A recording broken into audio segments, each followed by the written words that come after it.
My name is Kim. I'm product manager here at Gatehouse Maritime. GPS jamming and spoofing events are rising and becoming common.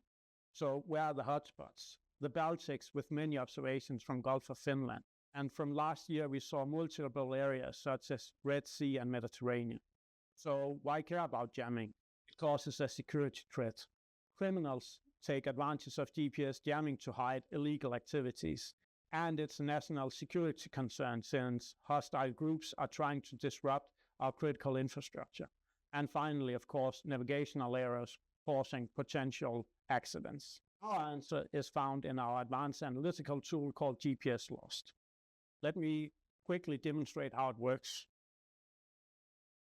So by enabling a GPS Lost configuration, you'll tell the system that it continuously needs to monitor for GPS lost events. And you can even look into historical events. The update interval tells the system for how often it should accumulate these events it's found.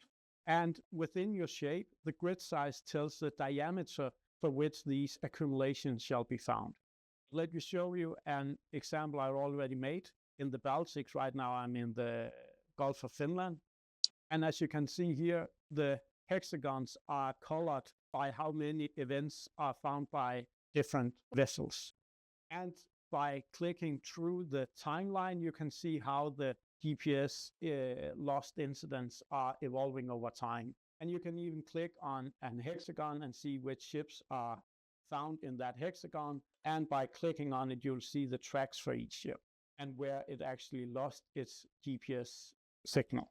With advanced analytics, you'll know where, when, and which vessels are affected by GPS loss. And finally, you will see how GPS jamming events are evolving over time. So these are our answers to the visibility question in relation to GPS lost.